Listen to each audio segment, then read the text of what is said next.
ఈరోజు తెలంగాణ రాష్ట్రంలో కొడంగల్ స్వయాన ఇక్కడి ముఖ్యమంత్రి ఇక్కడ ఈ ప్రాంతంలో గెలిచిన ఎమ్మెల్యే గిరిజన మంత్రిత్వ శాఖను కూడా తన దగ్గర పెట్టుకున్నాడు. ఆయన ఈ రాష్ట్రానికి ముఖ్యమంత్రి అయితే కొడంగల్లో వాళ్ళ అన్న తిరుపతి రెడ్డి ముఖ్యమంత్రిలా వ్యవహరిస్తూ గిరిజన తండాల్లో ఇలా లగచర్ల లంబాడీలపై పాలక వర్గాల దాడిని 10 రోజులుగా చూస్తా ఉన్నాం. ఈ రోజు ఇవాళ ఇక్కడ ఉండేటటువంటి నిజ నిర్ధారణ కమిటీతోని రాష్ట్ర రైతు సంఘంగా మేము వచ్చాం. ఇక్కడ పోలీసు యంత్రాంగం మొత్తంగా అక్కడ మా వాళ్ళని కలవనీయకుండా నిర్బంధించేటటువంటి పద్ధతుల్లో అర్ధరాత్రి 1 గంటకు కరెంటు బంద్ చేసి ఇంటర్నెట్లను బంద్ చేసి అక్కడ ఉండేటటువంటి యువకులను కొట్టుకుంటూ పోలీస్ స్టేషన్లలో పెట్టి ఏ స్టేషన్లో పెట్టారో తండాలో ఎంతమంది ఉన్నారో యువకులు ఎక్కడున్నారో తల్లులు ఎక్కడున్నారో పిల్లలు ఎక్కడున్నారో చెట్టుకోకళ్ళు పుట్టుకోకళ్ళు అయ్యేటటువంటి పరిస్థితిని కల్పించినటువంటి రేవంత్ రెడ్డి సర్కారు ఇలా గిరిజనుల ఉసురు తీసుకుంటా ఉన్నది. ఇక్కడ జరుగుతున్నది ఇక్కడ లగచర్లలో జరుగుతున్నది ఇవాళ ఆఫ్ఘనిస్తానా లేకపోతే పాకిస్తానా, ఇది ఏ బార్డరు చైనాలో ఉండేటటువంటి కల్లోలిత ప్రాంతమా మాకు అర్థం కావట్లేదు. మా వాళ్లతో మాట్లాడతామని చెప్పని పోతే పోలీసు వాళ్ళు నిర్బంధించి పరిగి పోలీస్ స్టేషన్ లో బంధిస్తా ఉన్నారు. ఇవాళ ఖచ్చితంగా మేము చెప్పదలుచుకున్నాం.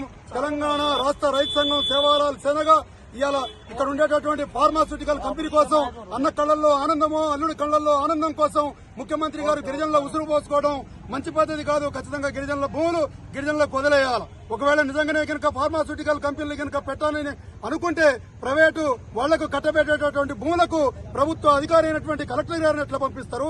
స్వయాన కలెక్టర్ గారే మా మీద దాడి జరగలేదు, ప్రజలు తిరుగుబాటు చేస్తా ఉన్నారు, వాళ్ళు భూమి ఇవ్వడానికి సిద్దంగా లేరనేటటువంటి మాట చెప్తున్నప్పుడైనా పాలక వర్గాలు ఆలోచించాల్సినటువంటి పరిస్థితి ఉండే.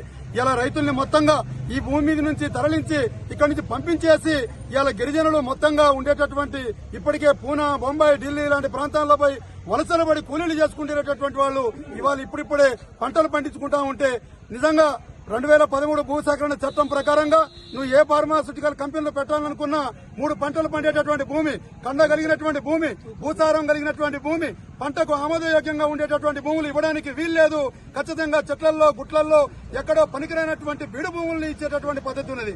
ఆ మాత్రం సోయి లేకుండా పాలక వర్గాలు గిరిజన రైతాంగాన్ని చిత్రం చేయడాన్ని సేవాలాల్ సేన తెలంగాణ రాష్ట్ర రైతు సంఘం ఖండిస్తా ఉన్నది, వ్యతిరేకిస్తా ఉన్నది. పూర్తిగా రైతుల భూములు రైతులకు దక్కేంత వరకు రైతు సంఘం వారితోనే ఉంటుందని చెప్పని తెలియజేస్తా ఉన్నా.